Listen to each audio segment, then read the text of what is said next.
शांति।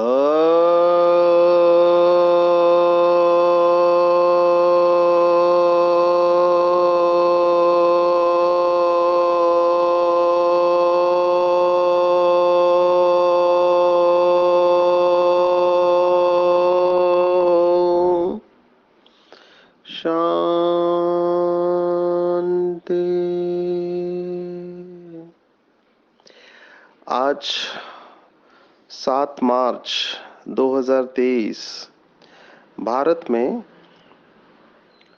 मंगलवार है। Today is 7th March 2023 and it's Tuesday in Bharat. आज की मुरली का जादुई रहस्य स्वयं को प्रेरणा देने के लिए magical secrets of today's Murli for motivating the self. आज की पूरी मुरली जो आज की मुरली का गीत है उसके ऊपर है। बहुत प्रसिद्ध गीत है और पूरी आध्यात्मिकता इसके ऊपर बसी हुई है। मरना तेरी गली में, जीना तेरी गली में। हमने बहुत बार देखा स्पिरिचुअलिटी का एक समानार्थी शब्द है मरना। आध्यात्मिकता माना मरना। स्पिरिचुअलिटी अंग्रेजी में ऐसे कहते is the art of dying alive, जिसको बाबा ने कहा जीते जी मरना। वो मरना जो होता है वो दुखदाई होता है, ये मरना है सुखदाई है। मृत्यु के ऊपर लौकिक में भी कई सारे लोग बोलते हैं, इवन आध्यात्मिक लोग मृत्यु के ऊपर प्रवचन लेते हैं, पर उनका रुख कहीं और होता है। हम सब जानते हैं कि आप कुछ भी करो, कुछ भी करो। जैसे उदाहरण देते हैं वो लौकिक में माइकल जैक्सन। माइकल जैक्सन विश्व प्रसिद्ध पॉप सिंगर थे। इतने प्रसिद्ध थे कि जब उनका शरीर छूटा तो इस न्यूज को देखने के लिए पूरा गूगल पे लोगों ने सर्च किया, तब पूरा गूगल क्रैश हो गया था। तो माइकल जैक्सन के पास इतना धन था, उसने यहां तक तैयारी की थी कि मेरा किडनी फेल हो जाए, लीवर फेल हो जाए या और कोई भी अंग फेल हो जाए, उसके लिए उसने डोनर रेडी रखे थे, उनको पैसे देके रखा था। यहां तक उसकी तैयारी थी। उसके पास सभी प्रकार के डॉक्टर्स थे। हमेशा उसने अपना स्किन ट्रांसप्लांट किया गोरा दिखने के लिए, खूबसूरत दिखने के लिए, क्योंकि काला था स्किन का कलर। तो ऐसे सब उपाय करने के बाद भी उनका शरीर कम उम्र में छूटा। वो मृत्यु को, अपने आप को मृत्यु से बचा नहीं पाए। बड़े बड़े ऋषि मुनियों ने साधना की, लेकिन सबको शरीर छोड़ना पड़ता है। तो मृत्यु एक अटल सत्य है। और बड़ी आश्चर्य की बात है, महाभारत में भी इसके बारे में जब यक्ष प्रश्न पूछना, युधिष्ठिर को यक्ष ने प्रश्न पूछा। ये कहानी भी बड़ी सुंदर है, मैं ज्यादा विस्तार में नहीं जाता हूं। जब सभी पांडव पानी लेने को गए तो यक्ष ने कहा मेरे सवाल का जवाब दो, तभी आपको पानी मिलेगा। और गलत जवाब दिया तो उन सबका शरीर छूट गया। फिर युधिष्ठिर को प्रश्न पूछा तो उसने सभी सवालों के सही जवाब दिए। तब यक्ष ने ये प्रश्न पूछा था कि ऐसा कौन सा आश्चर्य है मनुष्य के बारे में। तब युधिष्ठिर कहता है कि हर मनुष्य को पता है कि वो मरने वाला है, लेकिन वो ऐसे जीता है जैसे कि वो कभी मरने वाला ही नहीं है। तो इसको यक्ष प्रश्न कहते हैं। तो हम सबको ये पता है कि हमको शरीर छोड़ना है एक दिन, लेकिन शरीर के साथ इतने चिपके हुए हैं, अपने ही शरीर के साथ नहीं लेकिन दूसरों के शरीर के साथ, और मृत्यु का डर है हर एक को लगा हुआ, जबकि मृत्यु अटल सत्य है, इसको स्वीकार कर नहीं पाते हैं। ऐसे लगता है कि जीना ही है, हमको मरना ही नहीं है। और मरते तो भी अभी मैं जैसे कोल्हापुर में देखता हूँ, कल एक गांव में सेशन था। हमारा लक्ष्य है कि भारत के गांव को हम गोकुल ग्राम बनाए या व्यसन मुक्त बनाए। तो एक रोल मॉडल बनाने के लिए यहाँ पे कुछ गांव, क्योंकि यहाँ का जो कोल्हापुर का जो सेंटर है, यहाँ पे हमारी आदरणीय सुनंदा बहन जी है, वो ग्राम विकास विंग के कोऑर्डिनेटर है भारत के। तो मैंने उनको कहा कि हमको एक मॉडल गांव बनाना है जो पूरी तरह से व्यसन मुक्त हो, आदर्श गांव। तो मुझे वो लेके गए, एक गांव में 2 गीता पाठशालाएं हैं। अभी 2 गीता पाठशाला 5,000 लोक संख्या का गांव है।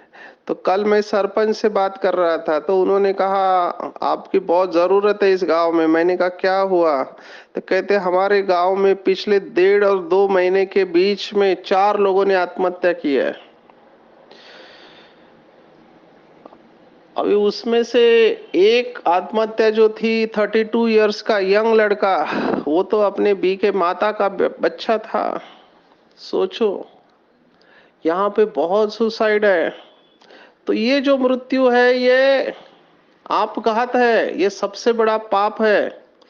कायदे से भी ये गुनाह है, और ये सबसे बड़ा पाप इसलिए है कि लोग सोचते हैं शरीर को खत्म करेंगे तो हमारे प्रॉब्लम सॉल्व हो जाएंगे, जबकि वो भूलते हैं कि शरीर भले आपने खत्म किया लेकिन संस्कार वैसे ही रहते हैं। आज की मुरली में ये भी बात आई है कि संस्कार लेके आत्मा जाती है। तो ये मृत्यु, ये दुखदाई मृत्यु है, पीड़ादायक, क्योंकि मरने के बाद भी आपको शरीर मिलेगा कि नहीं इसका गारंटी नहीं है। अंत मते सा एवा गत्वा, आपकी जो अंतिम समय, मरते समय जो थॉट होता है उसी अनुसार आपका जन्म होता है। ये तो ब्रह्मा कुमारी सेंटर की भी घटना बहुत प्रसिद्ध हुई। हमारा एक भाई नेपाल में, अभी देखो कब किसका अंतिम समय कैसे आएगा। दीदी ने कहा आप भोजन करो, सेवा करके आए थे, तो वो टेरेस पे गया था, कुछ काम था, और उसकी आंखों में थोड़ा प्रॉब्लम था। तो वो टेरेस पे से ऊपर से नीचे गिरा डायरेक्ट, और नीचे गिरते समय उसके मुंह से केवल एक ही शब्द निकला, दीदी करके। तो मरते समय दीदी याद आई। तो फिर उसका शरीर छूटा, लेकिन वो शरीर नहीं मिला उसको, क्योंकि मरते समय दीदी शब्द निकला। और वहां की इंचार्ज बहन ने ये अनुभव सुनाया कि हर समय वो चलती थी तो पीछे पीछे कोई आ रहा है, ऐसे उसे महसूस होता था, कमरे में, सीढ़ियों पे। तो उसको बाद में पता चला कि ये वही आत्मा है, बाबा का बच्चा जिसको शरीर नहीं मिला। तो फिर एक बहन जिसके शरीर में और सारी आत्माएं आती थी, तो उसको भाई को बोला तुम इस शरीर में आके बताओ पूरी स्टोरी। और फिर उसको योग देके, उसको भोग खिला के, उसको दृष्टि देके ऐसे अनेक आत्माओं को मुक्ति दी। बहुत सुंदर अनुभव है। कहने का मेरा भाव है कि मरते समय आपका आखिरी थॉट उस अनुसार आपका जन्म होता है। तो ये आखिरी थॉट बहुत इंपॉर्टेंट है। अगर आप दुख के साथ मरेंगे तो उसी संकल्प के साथ आपका जन्म होगा। आत्महत्या करने वाले लोग भटकते हैं क्योंकि शरीर तैयार नहीं है और दुख के थॉट लेके जाते हैं ये। तो यहाँ पर मैं कोल्हापुर में देख रहा हूँ बहुत सुसाइड है। रोज मुझे एक केस मिल रहा है और कई लोग पाइपलाइन में हैं। अभी मेरा मेडिकल कॉलेज में लेक्चर हुआ, वहाँ की एमबीबीएस की स्टूडेंट डिप्रेशन में है। कल एक भाई मिला, वो कहते हमारे इधर एक बहन सुसाइड मोड में है, डिप्रेशन में है। फिर मैंने प्रपोज किया यहाँ पर कि हमको कुछ मानसिक स्वास्थ्य के लिए करना चाहिए। ऐसे बहुत होंगे, ये तो हमको टिप ऑफ आइसबर्ग दिखाई दे रहा है कि जिनको समस्या है, क्योंकि मनुष्य को सूझता नहीं है। जब उसको लगता है कि सभी समाप्त हो चुका है, इस हालत में कुछ हो नहीं सकता है, कोई मेरी मदद कर नहीं सकता है, जीने का कोई उद्देश्य नहीं है, आशा नहीं बची है, होप समाप्त हो गए हैं और मेरी जीवन की कोई कीमत ही नहीं है, तब ये कदम उठाते हैं। तो ये मृत्यु बहुत दुखदाई है, पीड़ादायी है मृत्यु। बाबा हमको इसी से बचाते हैं, क्योंकि डे बाय डे ये टफ होते जाने वाला है, drama day by day tough होते जाने वाला है। तो हम बाबा के बच्चों के ऊपर बहुत बड़ी जिम्मेवारी, ये दुख के वाइब्रेशन जो बढ़ने वाले हैं, हमको इन दुख के वाइब्रेशन से लोगों को मुक्ति दिलानी है। तो बाबा ने एक मुरली में कहा था फायर ब्रिगेड है। यस, हम फायर ब्रिगेड है, हमको आग लगी हुई है, उस आग से बुझाना है, और आज की पूरी मुरली इसके ऊपर है। तो मरने को अच्छी तरह से समझना है। मरना क्या है? तो बाबा ने कहा जीते जी मरना। इसके ऊपर की कहानी हम सब ने पहले भी सुनी है, वर्थ रिपीटिंग है। भारत का एक बिजनेसमैन अफ्रीके से बोलने वाले तोते को लेके आता है। बहुत साल तक उसके पास वो तोता रहता है, ये बोलने वाला तोता होता है। ये बिजनेसमैन उस तोते को कहता है कि मैं तुम्हारे गांव जा रहा हूँ, तुम्हारे दोस्तों को कुछ मैसेज देना है क्या? तो ये तोता कहता है कि उनको कहो मैं ठीक हूं करके। तो ये बिजनेसमैन जब वापस अफ्रीका जाता है, उसके सभी तोते रहते हैं पिंजड़े में। तो ये तोता जो मैसेज देता है वो बिजनेसमैन देता है, तो उसमें से एक तोता मूर्छित होकर नीचे गिर जाता है। तो इस बिजनेसमैन को लगता है इन दोनों का आपस में बहुत प्यार रहा होगा। उसकी याद में इसने शरीर छोड़ दिया, वापिस आता है और अपने भारत के तोते को कहता है मैं जब तुम्हारे गांव गया था, तुम्हारे दोस्तों को मैसेज दिया, तो उसमें से एक तोता मूर्छित होकर गिर गया। जैसे ही ये मैसेज सुनाता है, ये तोता भी मूर्छित होकर गिर जाता है। तो इसको लगता है अरे रे, इसका भी उससे बहुत प्यार रहा होगा। तो ये पिंजड़े का दरवाजा खोलता है, तोते को बाहर रखता है। तो जैसे ही तोते को बाहर रखता है, तोता थोड़ी देर में उड़ के चला जाता है और घर के बाहर पेड़ के ऊपर जाके बैठ जाता है। तब ये बिजनेसमैन उसको पूछता है कि ऐसा तेरे दोस्त ने क्या मैसेज दिया तेरे को जो तू पिंजड़े से बाहर निकल गया? तब वो तोता बहुत अच्छा जवाब देता है। वो कहता है कि मेरे अफ्रीका वाले दोस्त ने मुझे कहा कि अगर तुम्हें पिंजड़े से बाहर निकलना है, बंधन से मुक्त होना है, तो जीते जी मरना सीखो। हम सब की ये कहानी है, हम ही ये पिंजड़े वाले तोते हैं। हम सब बंधन में हैं और हमारा बंधन है ये शरीर। ये शरीर भी पिंजड़ा है और बाकी के सभी पिंजड़े इसके साथ जुड़े हुए हैं। माँ बाप, भाई बहन, पति पत्नी, बच्चे, देह देह के संबंध, देह के पदार्थ, ये सब पिंजड़े हैं, ये सब बंधन बांधने वाले हैं। तो जीते जी मरना यानी क्या? तो जीते जी मरना बाबा ने हमको बताया, घर गृहस्थ छोड़ना नहीं है, अपनी जिम्मेवारी से भागना नहीं है, अपना कर्तव्य जरूर निभाना है, लेकिन जीते जी मरना है। और जीते जी मरना माना क्या? तो जीते जी मरना माना स्वयं को अशरीरी समझना। स्वयं को अशरीरी समझना कि मैं बंधन मुक्त हूं, मुझे किसी ने बांध के नहीं रखा है, ये अनुभव ही नहीं होता है। अगर आप देखो तो आत्मा अलग है, शरीर अलग है, लेकिन भाई बहनों को इसका अनुभव ही नहीं है कि मैं अलग हूं, शरीर अलग है, क्योंकि जुड़े हुए हैं शरीर के साथ में, चिपके हुए हैं, मोह है, अटैचमेंट है। तो जीते जी मरना कैसे हो गया? ऐसे लोग तो दुखी होंगे। अभ्यास करना है, इसके लिए हमको अभ्यास करना है बार बार लगातार।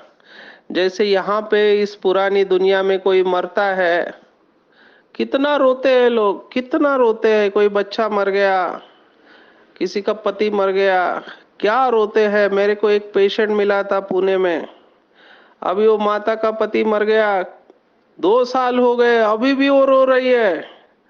कहते हैं उसकी याद आती है। अभी आप सोचो, जिसको आत्मा का ज्ञान है वो कभी भी रोएंगे नहीं।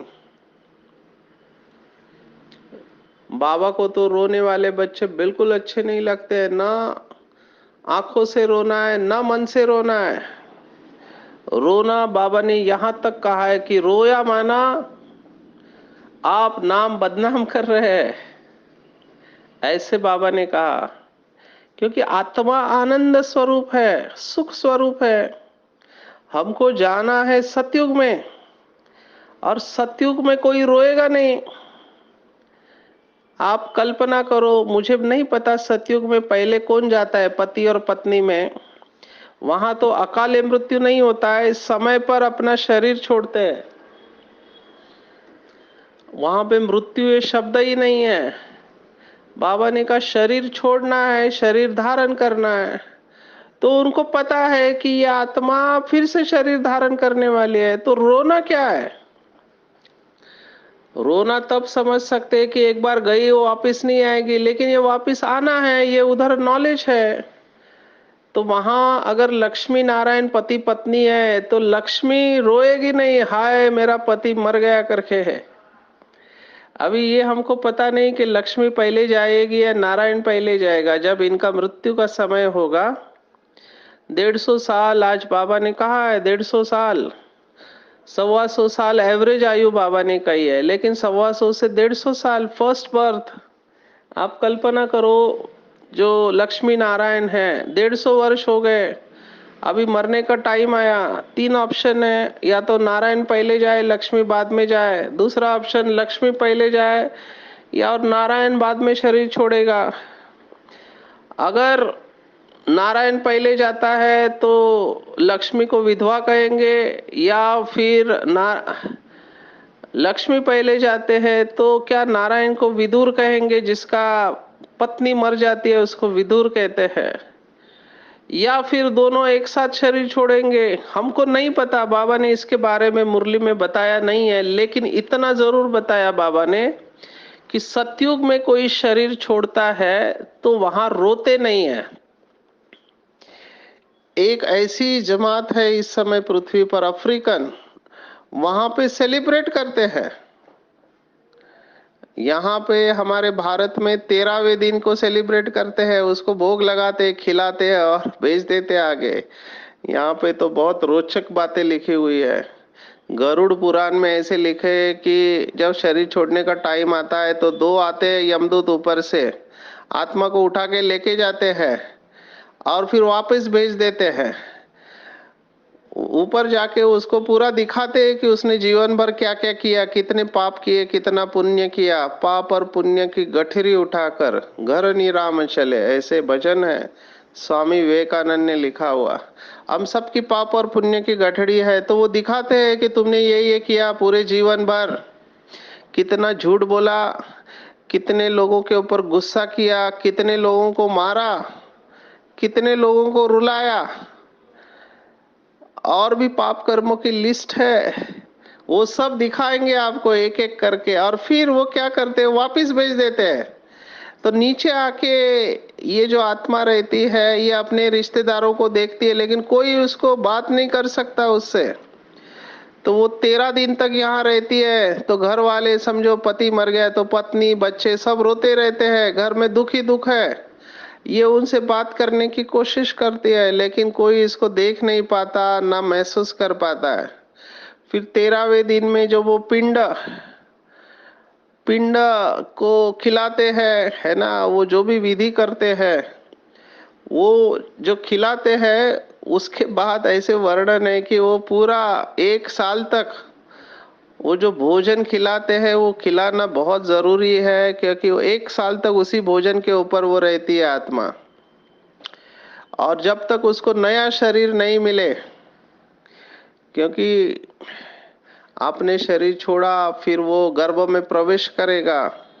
अगर शरीर उसका तैयार है तो उसके बाद अगर तीसरे महीने में भी प्रवेश करता है तो और 6 महीने डिलीवरी के लिए वो गर्भ में क्या खाएगा? उसकी वासनाएं रहती है, अतृप्त इच्छाएं रहती है। अगर शरीर नहीं मिला तो और परेशान रहता है, क्योंकि खाना पीना उसको नहीं मिलता है उसमें। तो ये आत्माएं जिनको ऐसे शरीर नहीं मिलता है वो भटकती रहती है और शरीर का ढूंढते रहते हैं, कौन से शरीर में जाके मैं खाऊं पीऊं, क्योंकि शरीर में जाने के बाद ही वो वासना ले सकती है। तो ये सब मृत्यु के बारे में वर्णन है। बाबा ने तो हमको स्पष्ट कहा है कि तुरंत शरीर मिल जाता है। अभी यहाँ से किसी को अमेरिका जाना हो, बाबा ने कहा यहाँ शरीर छूटा, नेक्स्ट सेकंड वो अमेरिका में गर्भ में प्रवेश करेगी आत्मा। तो ये सब मृत्यु का ज्ञान है। कहने का भाव है कि मरने के बाद रोना नहीं चाहिए, क्योंकि आत्मा अविनाशी है और ये स्पष्ट ज्ञान, ये संस्कार हमको यहाँ से लेके जाना है। बाबा ने हमको बहुत सारे राज सुनाए हैं। राज, आज बाबा ने बहुत बड़ा राज बताया कि बच्चे अगर विजय माला में आना है तो जीते जी मरो और देही अभिमानी मन बाप के गले का हार बनने का पुरुषार्थ करो। फिर भी बाबा ने कहा, इतना सब बताने के बाद भी बाबा के बच्चे नंबर 1 बनने के बजाय नंबर वार क्यों बनते हैं? क्योंकि माया घड़ी घड़ी योग तोड़ देती है। और आज एक बहुत बड़ा शब्द जिसके ऊपर मैं अगले अभी 7-8 मिनट बोलने वाला हूं, वो शब्द है राजधानी। राजधानी शब्द को कभी मत भूलना। जीवन में अगर सुखी रहना है तो राजधानी को याद रखना। मेरे पास जो भी आत्माएं नाराज हुई आती है, असंतुष्ट रहती है, उनका एक ही कंप्लेंट रहता है कि फलाना बाबा का बच्चा होकर उसने ऐसा कैसे किया। लौकिक में भी कहते हैं ये ऐसे करते हैं इसलिए हमको गुस्सा आता है। समझो किसने पैसे का फ्रॉड किया बाबा का बच्चा बनकर, तो उसके ऊपर गुस्सा। अभी किसी ने कुछ भी किया, विकार में भी गया, चोरी किया, झूठ बोला, किसी को फंसाया, तो इन सब की ड्रामा में जरूरत है। प्लीज अंडरस्टैंड, ड्रामा कर्मों के ऊपर है। राजधानी में सभी राजा नहीं बनेंगे, अपने बुद्धि में डाल दो ये बात। इसके लिए मैं ब्रह्मा बाबा की कहानी हर समय ये सुनाता हूँ जो भी डिस्टर्ब होते हैं। साकार बाबा के वक्त एक बहन आई, बाबा को पूछा, बाबा इस आत्मा ने नाक में दम करके रखा है, इसको आप समझाओ, इसके संस्कार ऐसे है। बाबा ने कहा ठीक है बच्ची, मैं उसको समझाता हूँ, तुम अपना पुरुषार्थ करो।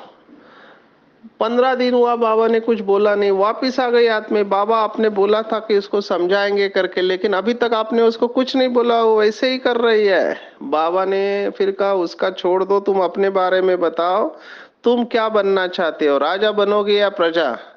तब उस आत्मा ने कहा बाबा मैं तो राजा बनूंगी। तो बाबा ने कहा फिर बनो, तुमको किसने रोका है? अगर वो दूसरी आत्मा राजा बनना नहीं चाहती तो तुम उसके पीछे क्यों पड़े हो? ये है ब्रह्मा बाबा की श्रीमत, डिसीजन, समझदारी। हमारे चारों तरफ जो भी लोग हैं, फिर वो कोई भी हो, टॉप से नीचे तक सेवा के लिए निमित्त बने हैं। अगर कोई बाबा का बच्चा बनकर, इसको अंडरलाइन करेंगे, अगर कोई बाबा का बच्चा बनकर ऐसा कर्म करता है जो नहीं करना चाहिए, तो समझने का कि वो आत्मा राजा बनने के लिए नहीं है। सिंपल है। अगर उसने बहुत सेवा की तो वो साहूकार बनेगी। अगर सेवा के साथ प्यूरिटी परसेंटेज में है, बहुत सेवा के साथ, तो रॉयल फैमिली में आएगी। अगर प्यूरिटी नहीं है लेकिन सेवा की तो साहूकार बनेगी, और उससे भी कम है तो प्रजा बनेगी। अगर समझो वो बहुत बड़ा पाप कर्म किया है उसमें, तो वो चांडाल बनेगी, क्योंकि सतयुग में ये सब पोस्ट है खाली। तो हमको दूसरों को नहीं देखना है, बाबा ने अभी रिसेंटली मुरली में कहा था, 3 पर को काट के 1 पर को ध्यान में रखो। परमत, परदर्शन और परचिंतन ये करना ही नहीं है, परोपकारी बनना है। और आध्यात्मिकता माना जीते जी मरना और रहम दिल बनना। अगर भगवान का बच्चा रहम दिल नहीं है तो उसको सोचना चाहिए, क्योंकि जो आध्यात्मिक लोग हैं उनको पता है कि हमको किसी को सजा देने की जरूरत ही नहीं है, क्योंकि हर एक आत्मा को अपने कर्मों का फल भुगतना है। वो बच नहीं सकती आत्मा। हम क्यों अपना कर्म खराब करें, उसको सजा देने को जाए? नहीं, साक्षी होके शुभ भावना रखना है। सभी की जरूरत है, ये बात बुद्धि में फिट कर दो। फिट कर दो ये बात बुद्धि में कि जिसने जिसने बाबा को पहचाना वो साधारण आत्मा हो नहीं सकते। राजधानी बन रही है तो मुझे हर एक को स्वीकार करना चाहिए। अगर अपनी भावनाओं को पॉजिटिव रखना है, सकारात्मक रखना है, स्वीकार करो। अगर आपको लगता है बदलना चाहिए तो बहुत प्यार से, शुभ भावना से उस आत्मा को स्वमान में स्थित करके अपना विचार उसके सामने रखो, फोर्स मत करो। यही आज की मुरली है, मरना और होली बनना। आज विशेष पवित्र दिन है होली। होली के ऊपर तो एपिसोड भी रिकॉर्ड किए हैं, बहुत फेमस है एपिसोड। आप में से किसी को चाहिए तो आप यूट्यूब में डॉक्टर सचिन परब होली का आध्यात्मिक रहस्य आप टाइप कर सकते हैं। बाबा ने इतना डेप्थ में बताया है होली के बारे में, मुझे बहुत अच्छा लगता है। होली माना एक जलाने वाली और एक रंग लगाने वाले, दोनों इंपॉर्टेंट है। आज की मुरली में जो आया है, बाबा ने कहा वो सबसे इंपॉर्टेंट है। मैं जब सेशन लेता हूँ तो बूढ़े लोग मुझे कहते हैं, डॉक्टर साहब कुछ ऐसा बताओ कि पुरानी बातें भूल जाए, क्योंकि 60 70 80 साल हो गए, पुरानी सब बातें याद आती रहती है तो वो भूल नहीं पाते हैं, दुखदाई बातें। और बच्चे कहते हैं ऐसा कुछ सिखाओ कि याद रहे, क्योंकि स्लेट नहीं है, याद नहीं रहते हैं। तो भूलना और याद करना ये दोनों शक्तियां है। आज होली का अर्थ बाबा ने बताया, होली माना हो गया। जो हो गया, जो बीत गया वो ड्रामा, फुल स्टॉप। मैं इसमें नहीं जाता हूं। अगर कोई बात हो गई उससे लेसन सीखना है, आगे के लिए अटेंशन रखना है। मैं बहुत देखता हूं, अभी मैं कितनी बातें आपको सुना सकता हूं। सब कुछ बताने के बाद भी अगर व्यक्ति गलती करता है तो उस समय गुस्सा नहीं होना चाहिए, उस समय फुल स्टॉप लगाना चाहिए। अगली बार फिर से आपको कोशिश करना है। तो बीत गया, वहां पे ड्रामा की ढाल को यूज करो। होली के 3 अर्थ है। होली माना बीत गया, होली माना जलाना, पुरानी बातों को भस्म कर देना। जो भी बाबा के बच्चे कहते हैं कि हमारे पुराने संस्कार अभी तक बदले नहीं, क्योंकि जले नहीं है, वो केवल रावण मूर्छित हुआ है, मरा नहीं है। इसलिए बार बार वो पुराने संस्कार जागृत होते, गुस्सा करने के, काम विकार के क्योंकि रावण अभी तक मरा नहीं है। तीसरा होली माना पवित्र। ये भी होली का एक अर्थ है। अग्नि में डालने के बाद हर चीज पवित्र हो जाती है। तो जब हमारा योग अग्नि अच्छा होगा, हम संपूर्ण पवित्र हो जाएंगे। ड्रामा की कोई भी सीन अगर देखते हैं तो क्यों, क्या, कैसे, इन प्रश्नों से उलझते नहीं है। होली आत्माएं सदा ज्ञान का मंथन करके हाईएस्ट होलीएस्ट स्टेज बना लेते हैं। ये सबसे भाग्यवान बाबा के बच्चे हैं। यही बाप समान विजय माला के मन के बनकर बाबा को प्रत्यक्ष करते हैं। रिफ्रेश करना है अपने आप को और दूसरों को भी रिफ्रेश करना है। आज एक और सुंदर बात आई है कि ज्ञान डांस करनी है, जैसे कृष्ण ने डांस किया। पुरानी दुनिया का भान भूल के अशरीरी पढ़ने का अभ्यास करना है। श्री कृष्ण के बारे में बता के रुकते हैं कि श्री कृष्ण क्यों इतनी उसकी पूजा होती है। श्री कृष्ण की व्याख्या सुनो। श्री कृष्ण माना जिसको 99 गाली मिलने के बाद भी जो शांत रहता है वो श्री कृष्ण है।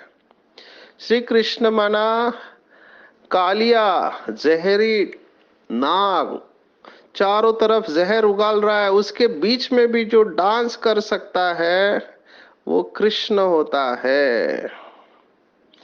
श्री कृष्ण माना सभी ने उसके ऊपर आरोप लगाए कि तुम्हारे वजह से ही महाभारत का युद्ध हुआ, फिर भी चेहरे पर अपनी मुस्कुराहट रखता है, वो श्री कृष्ण है।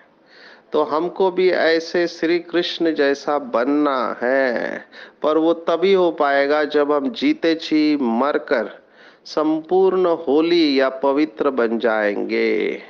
अच्छा, ओम शांति।